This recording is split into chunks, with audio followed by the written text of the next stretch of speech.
दोस्तों, बहुत late video लाने के लिए उसके लिए मैं क्षमा मांगता हूँ। बहुत प्रयास कर रहा हूँ कि जल्दी जल्दी वीडियो ला सकूँ ताकि आप लोग का ज्ञान की चीज़ें बढ़ें दिमाग में और हिंदू समाज से जुड़ी जितनी भी बातें हैं आप उससे जागरूक हों। जी हाँ, मेरा चैनल है पवन पुत्र हनुमान। इसको लाइक शेयर सब्सक्राइब करना बिल्कुल ना भूलिएगा। या देवी सर्वभूतेषु शक्ति रूपेण संस्थिता नमस्तस्यै नमस्तस्यै नमस्तस्यै नमो नमः। देखिए, नवरात्रे आ गई है। माता रानी का जयकारा लगाइए, बोलिए मेरे साथ, बोलो माता रानी की जय। जी हाँ,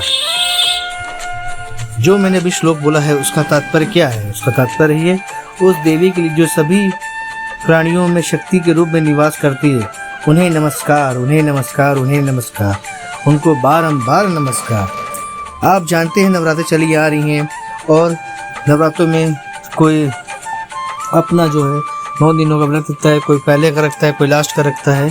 तो ये क्या है? माँ के 9 रूप ऐसे कौन से हैं जो 9 नवरात्रों के नाम से प्रसिद्ध हैं? आज उसी विषय में मैं आपके लिए एक जानकारी लेके आया हूँ। लेकिन नवरात्र के 9 दिनों में आदि शक्ति दुर्गा के 9 रूपों का पूजन किया जाता है। माता के इन 9 रूपों को नवदुर्गा के नाम से भी जाना जाता है। नवरात्र के 9 दिनों में माँ दुर्गा जिन 9 रूपों का पूजन किया था उनमें पहली शैलपुत्री, दूसरी ब्रह्मचारिणी, तीसरी चंद्रघंटा, चौथी कुष्मांडा, 5वीं स्कंद माता, 6ठी कत्यायनी, 7वीं कालरात्रि और 8वीं महागौरी और आखिरी जो सिद्धात्री की पूजा की जाती है। नवरात्र के 9 दिन तक विधिवत उपवास करने के बाद अश्विन मास शुक्ल पक्ष की 9वीं तिथि के दिन उपवासों का समापन किया जाता है।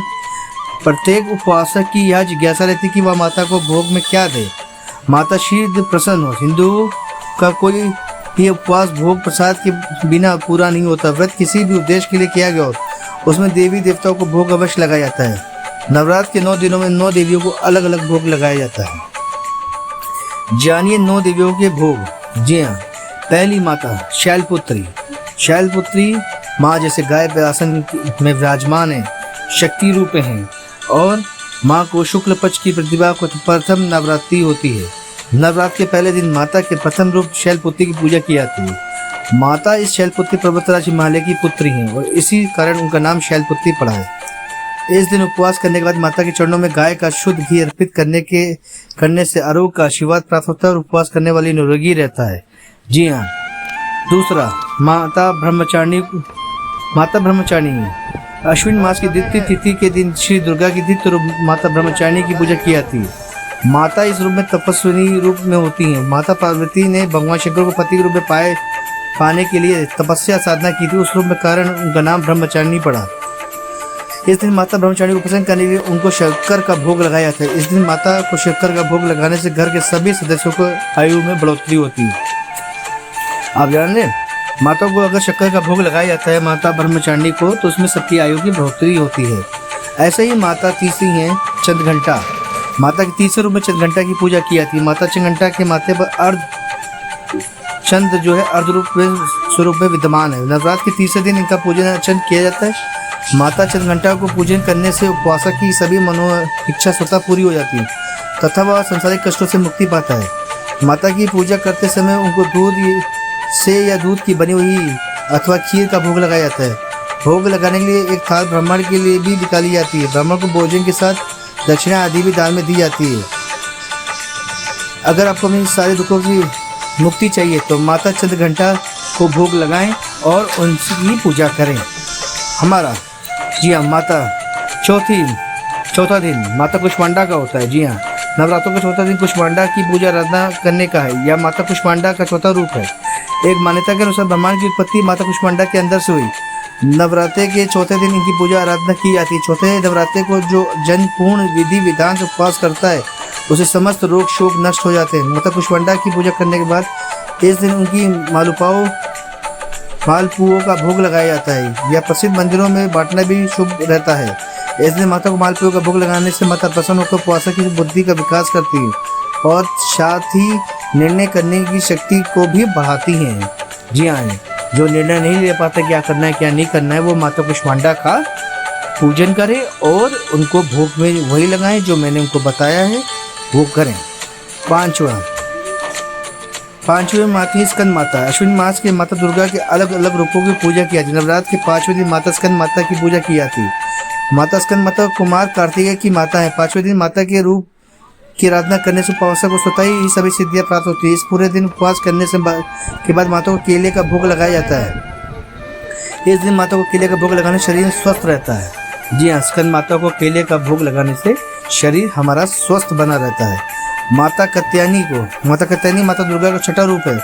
अश्विन मास की षष्ठी तिथि माता के इस रूप में पूजा की जाती है। माता कात्यायनी सृष्टि कात्यायन की पुत्री। माता को अपनी तपस्या से प्रसन्न करने के बाद उनके यहाँ माता के रूप में जन्म लिया, इसी कारण वे कात्यायनी कहलाई हैं। नवरात्र छठे दिन इनकी पूजा आराधना की जाती है। इस दिन माता को भोग में शहद दिया जाता है। माता कात्यायनी को शहद का भोग लगाने से उपासक की आकर्षक शक्ति में वृद्धि होती है। जी हाँ, आपकी आकर्षण की शक्ति बढ़ती है। लोग आपसे अट्रैक्ट होकर आपसे मिलने के लिए आतुर होते हैं और आपसे मिलना चाहते हैं। तो उसके लिए आप माता कात्यायनी का पूजन करिए और उनको भोग में शहद लगाना बिल्कुल ना भूलें।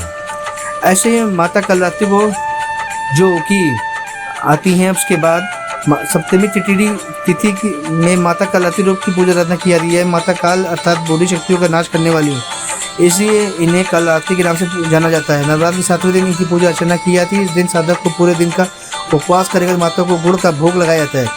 इस भोग की एक थाली में भोजन सहित ब्राह्मण को दान दक्षिणा भी दी जाती है।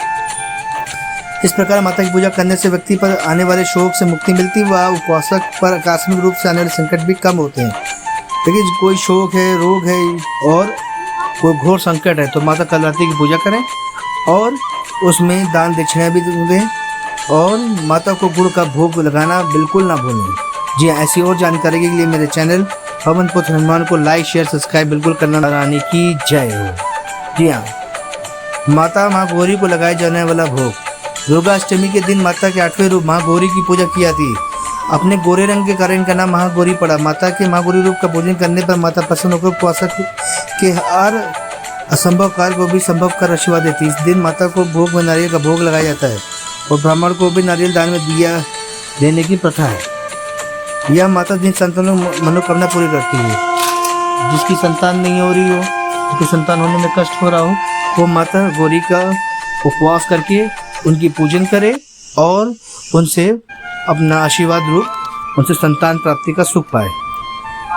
माता सिद्धात्री को लगाए जाने वाला भोग। नवरात्र के 9वें दिन माता सिद्धात्री की पूजा आराधना होती है। माता सिद्धात्री को सभी प्रकार की सिद्धियां देने वाली कहा गया। नवरात्रि के 9वें दिन इनकी पूजा और आराधना की जाती है।